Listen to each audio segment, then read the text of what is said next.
very good morning to all of you, my dear students. सुप्रभात आप सबको।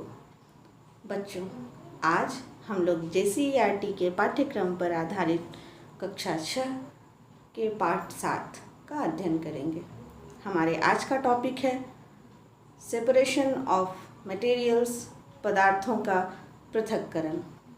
बच्चों, पृथक्करण वर्ड सुनने में बहुत भारी भरकम सा लगता है, पर हम लोग अपने डे टू डे लाइफ में, रोज़मर्रा की ज़िंदगी में इससे गुजरते हैं, पर हमें तो पता ही नहीं चलता कि इसे ही पृथक्करण कहते हैं।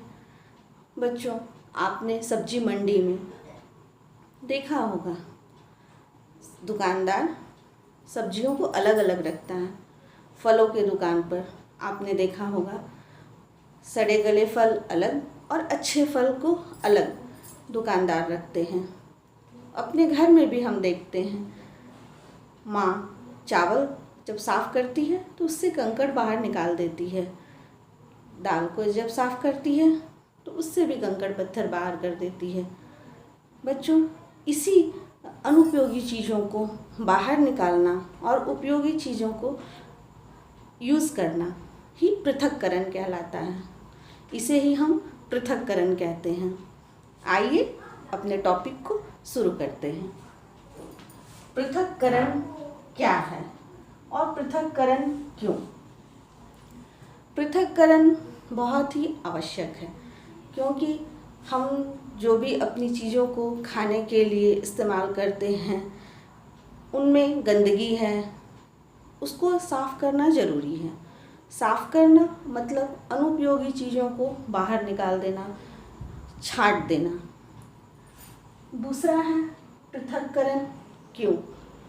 पृथक्करण सफाई के लिए आवश्यक है। गंदी चीज़ों को या फिर उसमें अनुपयोगी जो चीज़ है, अवयवों को छांटकर बाहर निकाल देना। पृथक्करण का परिभाषा है चुनना, छांटना या छानने की क्रिया को पृथक्करण कहते हैं या सेपरेशन ऑफ मटेरियल्स कहते हैं। पृथक्करण करने वाले पदार्थ के कणों की माप तथा अवस्था भिन्न भिन्न होती है। साथ ही ये ठोस, सॉलिड, द्रव, लिक्विड या गैस भी हो सकते हैं। बच्चों, जैसा कि हम जानते हैं, पदार्थ किसे कहते हैं? वह कोई भी वस्तु जो स्थान घेरे और जिसका कोई भार हो, कोई वजन हो, हम उसे पदार्थ कहते हैं। बच्चों, पदार्थों की 3 अवस्था होती है, आप यह जानते हैं। हम उसे सॉलिड, लिक्विड या गैस कहते हैं।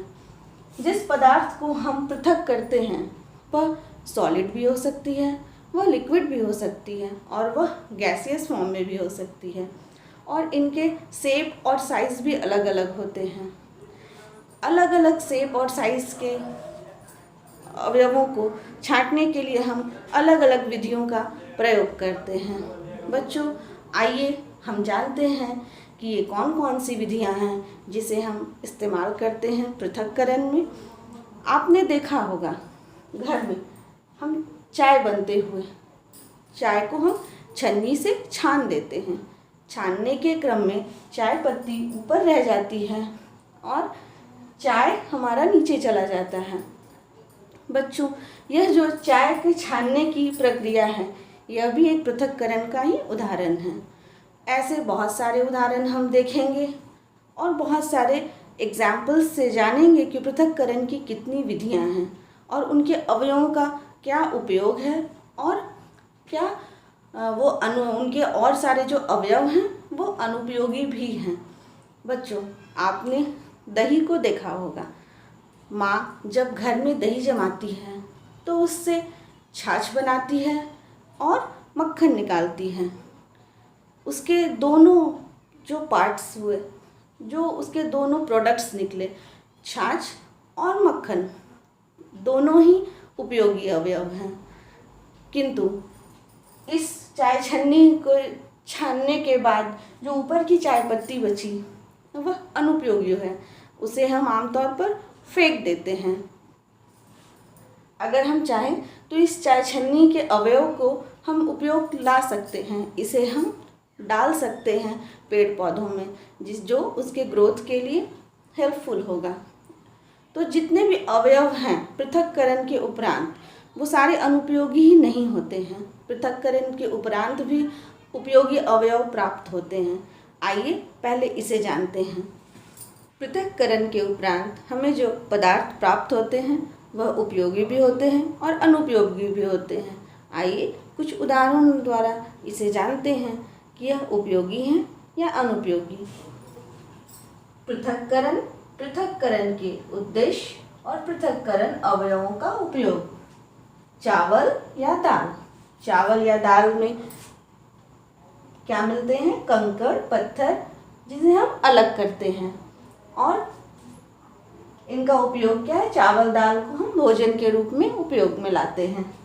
दूसरा है चाय, चाय से चाय पत्ती निकलती है, चाय पत्ती को हम क्या करते हैं? फेंक देते हैं और चाय हमारा पीने के उपयोग में आता है। तीसरा है हमारा दही, इससे प्राप्त होता है हमें छाछ या मक्खन। दही के दो पदार्थ निकलते हैं, दही से छाछ या मक्खन, पर इसके दोनों ही अवयव उपयोगी हैं, कोई भी वेस्ट नहीं है, दोनों अवयव उपयोगी हैं, हम दोनों का यूज़ करते हैं। इसलिए इसके दही के दोनों अवयव उपयोगी हैं। चावल और दाल से जो या फिर चाय पत्ती से जो अवयव प्राप्त हुए, जो अनुपयोगी पदार्थ थे, हम लोगों ने उन्हें बाहर निकाल दिया, वह हमारे उपयोग के नहीं हैं, उनका उपयोग हम नहीं करते हैं। लेकिन सारे पदार्थ ऐसे नहीं हैं जिनके अवयव उपयोग में ना आ सके। दही के दोनों अवयव उपयोगी हैं। बच्चों, है ना पृथक्करण बहुत रोचक? हमने तो कभी सोचा ही नहीं था कि हम जिस प्रक्रिया से रोज़ गुजरते हैं, जिसे हम रोज़ देखते हैं घर में, बाज़ार में, उसे ही पृथक्करण कहते हैं। आइए, पृथक्करण की बहुत सारी विधियां हैं जिसे हम एक एक कर जानेंगे। यह इस वीडियो का फर्स्ट पार्ट था। पृथक्करण की विधियों को हम अपने सेकंड वीडियो में डिस्कस करेंगे।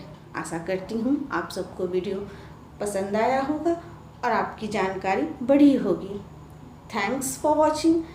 बच्चों, नेक्स्ट वीडियो को ज़रूर देखें जिससे आपका कॉन्सेप्ट क्लियर होगा। Thank you.